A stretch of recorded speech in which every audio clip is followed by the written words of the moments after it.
അങ്ങനെ ഏതായാലും കേരള ബ്ലാസ്റ്റേഴ്സ് വീണ്ടും മറ്റൊരു പരാജയം കൂടി ഏറ്റുവാങ്ങിയിരിക്കുകയാണ്. 3-2 എന്ന മാർജിൻ സ്കോറിലാണ് മോഹൻ ബഗാൻ സൂപ്പർ ജയൻസിനോട് ഇന്ന് അവരുടെ തട്ടകത്തിൽ പോയി ബ്ലാസ്റ്റേഴ്സ് പരാജയപ്പെട്ടിട്ടുള്ളത്.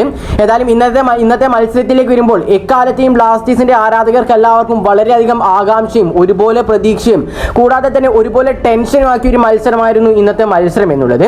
ഏതായാലും ബ്ലാസ്റ്റേഴ്സിന് ഇന്നത്തെ മത്സരത്തോടു കൂടി നമുക്ക് മനസ്സിലായതാണ് ബ്ലാസ്റ്റേഴ്സിന് ഈ ഒരു സീസണിൽ ഭാഗ്യമില്ല എന്നുള്ളത്. ഭാഗ്യമില്ലാത്തത് കൊണ്ട് തന്നെയാണ് ഇന്നത്തെ മത്സരത്തിൽ ബ്ലാസ്റ്റേഴ്സ് പരാജയപ്പെടാനും കാരണം. ഏതായാലും ഇന്നത്തെ മത്സരത്തിലേക്ക് നമ്മൾ എടുത്തു നോക്കുകയാണെങ്കിൽ ഗോൾ കീപ്പറായി കൊണ്ട് സച്ചിൻ സുരേഷ്, ഇനി ഡിഫൻസിലേക്ക് വരുമ്പോൾ നവോച്ച സിംഗ്, മിലോസ് റിഞ്ചിച്ച്, പ്രീതം കൊട്ടാൽ, സന്ദീപ് സിംഗ്, ഇനി മിഡിലേക്ക് വരികയാണെങ്കിൽ ഫ്രെഡി, ഡാനിഷ്, ലൂണ എന്നിവരും അണിനിരന്നപ്പോൾ ഇനി മുന്നത്തെ നിരയിലേക്ക് നോക്കുകയാണെങ്കിൽ ഷെഹീഫ്, നോഹ സദോയി കൂടാതെ ജീസസ് നിമിസ് എന്നിവരായിരുന്നു നമുക്ക് കാണാൻ സാധിച്ചിട്ടുണ്ടായിരുന്നത്. ഏതായാലും ഇന്നത്തെ മത്സരത്തിലേക്ക് വരുമ്പോൾ കേരള ബ്ലാസ്റ്റേഴ്സ് FC 4-3-3 എന്ന ഫോർമേഷൻ ആയിരുന്നു ഉപയോഗിച്ചിട്ടുണ്ടായിരുന്നത്. അതേസമയം മോഹൻ ബഗാൻ സൂപ്പർ ജയൻസ് ആണെങ്കിൽ 4-2-3-1 എന്ന ഫോർമേഷനും ഉപയോഗിച്ചു. ഏതായാലും ഇന്നത്തെ മത്സരത്തിൽ കേരള ബ്ലാസ്റ്റേഴ്സ് FC മോഹൻ ബഗാനെ പരാജയപ്പെടുകയാണെങ്കിൽ മോഹൻ ബഗാന്റെ ഈ ഒരു സീസണിലെ ഹോം മത്സരത്തിലെ ആദ്യ പരാജയമായി മാറുമായിരുന്നു ഇത്. കൂടാതെ തന്നെ ഇന്നത്തെ മത്സരത്തിൽ കേരള ബ്ലാസ്റ്റേഴ്സ് FCക്ക് വേണ്ടി ഗോൾ നേടിയിട്ടുണ്ടായിരുന്നത് ജീസസ് നിമിസും കൂടാതെ തന്നെ മിലോസ് റിഞ്ചിച്ച് എന്ന ഡിഫൻഡറുമായിരുന്നു. ജീസസ് നിമിസ് എന്ന ആ ഒരു താരം ഇതുവരെയായിട്ടും കേരള ബ്ലാസ്റ്റേഴ്സ് FCക്ക് വേണ്ടി എവേ മത്സരത്തിൽ ഒരൊറ്റൊന്നിൽ പോലും ഗോൾ നേടാതിരുന്നിട്ടില്ല. ഏതായാലും ഇന്നത്തെ താരത്തിന്റെ ഗോളോടുകൂടി അദ്ദേഹം ഈ ഒരു സീസണിൽ 9 ഗോളുകൾ കംപ്ലീറ്റ് ചെയ്തിട്ടുണ്ട്. ഏതായാലും മത്സരത്തിലേക്ക് വരികയാണെങ്കിൽ കേരള ബ്ലാസ്റ്റേഴ്സ് FCയുടെ ഭാഗത്തുള്ള ഒരുപാട് അറ്റംപ്റ്റുകളായിരുന്നു ആദ്യം തന്നെ നമുക്ക് കാണാൻ സാധിച്ചിട്ടുണ്ടായിരുന്നത്. അതിനുശേഷം ബ്ലാസ്റ്റേഴ്സിന്റെ ഭാഗത്ത് നിന്ന് ഒരു സ്ലോ ഗെയിം നമുക്ക് കാണാൻ സാധിച്ചു. ഇനി രണ്ടാം പകുതിയിലേക്ക് വരികയാണെങ്കിൽ കേരള ബ്ലാസ്റ്റേഴ്സ് FCയും കൂടാതെ തന്നെ മോഹൻ ബഗാൻ സൂപ്പർ ജയൻസും നല്ല രീതിയിലാണ് കളിച്ചിട്ടുണ്ടായിരുന്നത്. ഏതായാലും ഇന്നത്തെ മത്സരത്തിൽ മോഹൻ ബഗാൻ സൂപ്പർ ജയൻസിന് ഏറ്റവും നല്ലൊരു പ്ലസ് പോയിന്റ് എന്താണെന്ന് വെച്ചാൽ വളരെ കൂളായിട്ടായിരുന്നു അവർ കളിച്ചിട്ടുണ്ടായിരുന്നത്.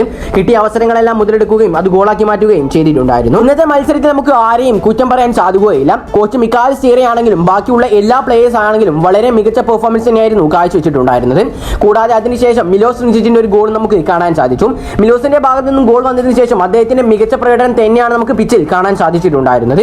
അതിനുശേഷം അവസാനമായിരുന്നു പെപ്രെ പരിശീലകനായിട്ടുള്ള മിക്കാൽ സ്റ്റീറെ കളിക്കളത്തിലേക്ക് ഇറക്കിയിട്ടുണ്ടായിരുന്നത്. എന്നാൽ പെപ്രയുടെ ഭാഗത്തുനിന്നുള്ള ഒരു അടിപൊളി ചാൻസ് ക്രിയേഷൻ നമുക്ക് ഈ ഒരു മത്സരത്തിൽ കാണാൻ സാധിച്ചിട്ടുണ്ടായിരുന്നു. എന്റെ ഒരു അഭിപ്രായം പറയുകയാണെങ്കിൽ ആദ്യ ലെവലിൽ പെപ്രെ കൊണ്ടുവരികയാണെങ്കിൽ തീർച്ചയായിട്ടും കേരള ബ്ലാസ്റ്റേഴ്സ് FCക്ക് ഏതെങ്കിലും ഒരു മത്സരം വിജയിക്കാൻ സാധിക്കുമെന്നാണ് എനിക്ക് തോന്നിയിട്ടുള്ളത്. ഇനി ഇന്നത്തെ മത്സരത്തിൽ ഏറ്റവും കൂടുതൽ എടുത്തു പറയേണ്ട ഒരൊറ്റ താരമേ ഉള്ളൂ, അത് നോഹ സദോയി എന്ന താരമാണ്. നമ്മൾ എല്ലാ മത്സരത്തിലും നോഹ സദോയി എടുത്തു പറയാനുണ്ട്. പക്ഷേ ഇന്നത്തെ മത്സരത്തിൽ നോഹ സദോയി എടുത്തു പറഞ്ഞിട്ടില്ലെങ്കിൽ നമുക്ക് ഒന്നിനും പറ്റില്ല. നമ്മൾ ഈ ഒരു ചാനലിൽ നിന്ന് നിർത്തി പോകേണ്ട അവസ്ഥയാണ്. കാരണം അദ്ദേഹമാണ് ഇന്നത്തെ മത്സരത്തിൽ ഒരു ഒറ്റയാൾ പോരാളി ആയിക്കൊണ്ട് മത്സരം മുഴുവനും ബ്ലാസ്റ്റേഴ്സിന് വേണ്ടി അണിനിരന്ന് കളിച്ചിട്ടുണ്ടായിരുന്നത്. മത്സരം തുടങ്ങുന്നതിന് മുന്നേ തന്നെ മിക്കാൽ സ്റ്റീറെ എന്ന പരിശീലകനെ മനസ്സിലായിട്ടുണ്ട് നോഹ സദോയെ നല്ല രീതിയിൽ തന്നെ ഹോംവർക്ക് ചെയ്തുകൊണ്ടായിരിക്കും മോഹൻ ബഗാൻ സൂപ്പർ ജയൻസ് വരിക എന്നുള്ളത്. അതുകൊണ്ട് തന്നെ നോഹ സദോയെ ഇന്ന് ലെഫ്റ്റ് വിങ്ങിൽ മാത്രമല്ല നമുക്ക് കാണാൻ സാധിച്ചിട്ടുണ്ടായിരുന്നത്. മത്സരത്തിൽ പിച്ചിൽ എല്ലാ സ്ഥലത്തും നമുക്ക് നോഹ സദോയെ കാണാൻ സാധിച്ചിട്ടുണ്ടായിരുന്നു. അതുകൊണ്ട് തന്നെ നോഹ സദോയെ നല്ല രീതിയിൽ അവർക്ക് പൂട്ടാൻ സാധിച്ചിട്ടില്ല, അഥവാ ലോക്കാക്കാൻ സാധിച്ചിട്ടില്ല എന്നർത്ഥം. സാധാരണ നമ്മൾ സന്ദീപ് സിംഗിന്റെ ഭാഗത്തു നിന്ന് ഒരുപാട് മിസ് പാസുകളൊക്കെ ആയിരുന്നു കാണാൻ സാധിച്ചിട്ടുണ്ടായിരുന്നത്. അദ്ദേഹം നല്ല രീതിയിലൊന്നും കളിക്കാറുണ്ടായിരുന്നില്ല.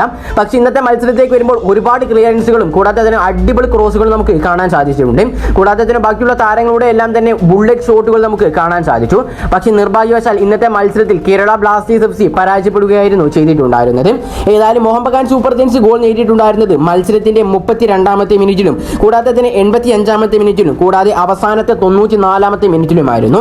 അതേസമയം കേരള ബ്ലാസ്റ്റേഴ്സ് FC ആണെങ്കിൽ രണ്ടാം പകുതിക്ക് ശേഷം 50ാമത്തെ മിനിറ്റിലും കൂടാതെ തന്നെ 76ാമത്തെ മിനിറ്റിലുമായിരുന്നു. ഏതായാലും ഇത്രയൊക്കെയുള്ള ഇന്നത്തെ മത്സരത്തെക്കുറിച്ച് എനിക്ക് പറയാനുള്ളത്. നിങ്ങൾക്ക് ഇന്നത്തെ മത്സരത്തെക്കുറിച്ച് എന്തൊക്കെയാണ് പറയാനുള്ളത് എന്നാൽ തീർച്ചയായിട്ടും താഴെ കമന്റായി രേഖപ്പെടുത്താൻ ശ്രമിക്കുക. അപ്പോൾ ഈ ഒരു വീഡിയോ ഇവിടെ അവസാനിപ്പിക്കുകയാണ്. വീഡിയോ ഇഷ്ടപ്പെടുകയാണെങ്കിൽ തീർച്ചയായിട്ടും ചാനൽ സബ്സ്ക്രൈബ് ചെയ്യാൻ, വീഡിയോ ലൈക്ക് ചെയ്യാൻ കൂടി എല്ലാവരും ശ്രമിക്കുക. അപ്പോൾ മറ്റൊരു ബ്ലാസ്റ്റേഴ്സ് ISL അപ്ഡേറ്റുമായി ഞാൻ വീണ്ടും വരുന്നവരേക്കും എല്ലാവർക്കും ഗുഡ് ബൈ.